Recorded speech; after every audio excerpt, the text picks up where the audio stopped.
Hey everyone, we've got to the point of creepy, disgusting freakiness, both in the real world and online, that you can see the worst kinds of videos frequently, daily actually, on basic stuff like Twitter.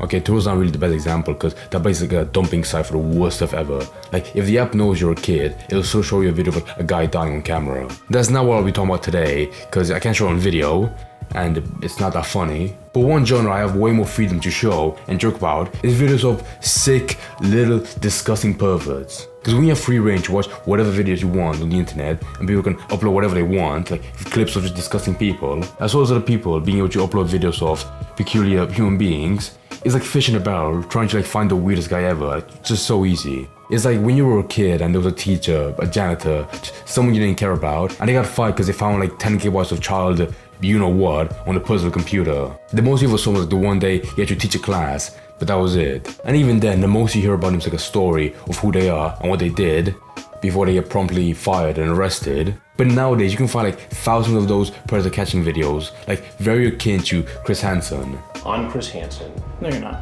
Yes, I am. No, you're not. Yes, I am. And it's not an endeavor trying to catch these people, because when you watch the full video and you see the context of what lets you meet them up out in public, and you see all they have to do is just show the golden age that gets them on, they lose all logic in their sex-driven brain and agree to meet up out in the open. But alongside those predator hunting videos, you have clips of women finding disgusting creeps out in public, either harassing them or catching them doing something awful. But this creep, this not very well-mannered gentleman, is one of the worst guys you can find in this whole genre, in this field. I can't even softly go into it. I can only do a cold open, going right into the story. It starts at a Dollar Tree store, one of those miserable shops that sells rotten clothes full of moths eating it on the inside. And I don't know where it kicked off, but it was this guy who walked in and, no, actually, for a second, please look at the shirt he's wearing. That's really an awful first impression, and shows he's gonna be the creep of the story, the pervert of the day. Because a woman filmed him after he snuck up and shot a little bit of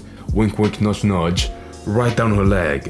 And this is where you get the clip of her chasing him out of the store and yelling at him. Look, he fucking nutted on my fucking leg! You go to hell, bitch!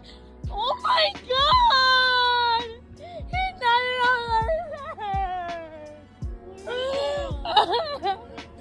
He nutted on my leg! Okay, that ending, it does twist it to be a little bit fucked up, because after all that rage, the disgust does fully kick in.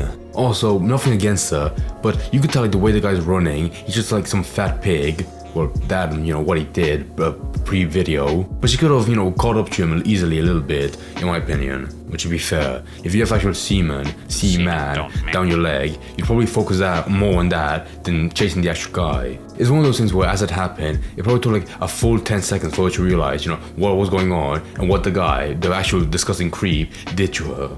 There's probably a small span of time where he creeped up on her and pulled down his pants and got the deed done.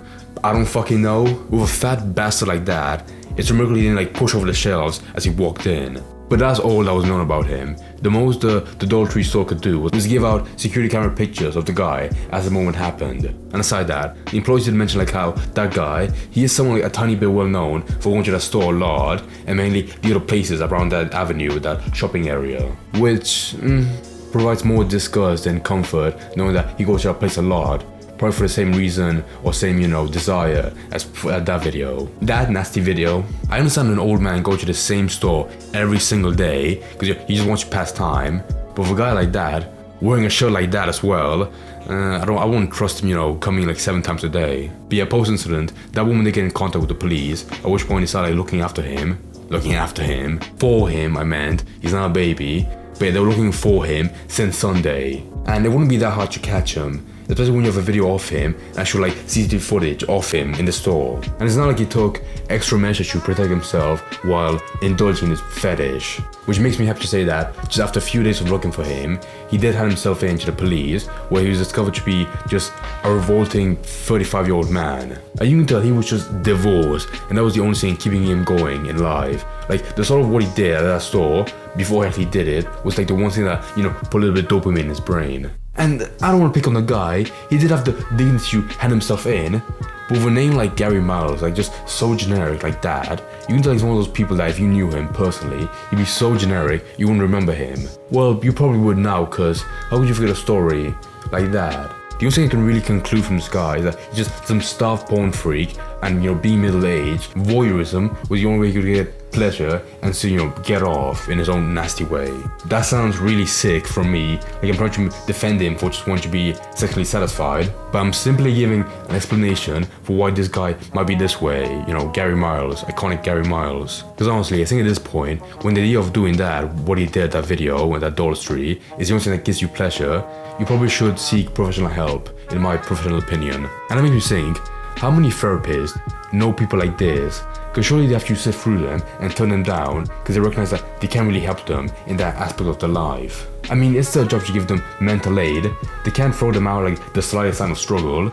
But surely after the 10th session of talking with someone like this, you'd feel like you're talking to one of nature's mistakes. Every person is born to be sexually pleased by normal means, but if a guy's fetish can be met without getting thrown in prison, then what can you really do than just tell him that he's fucked and give up?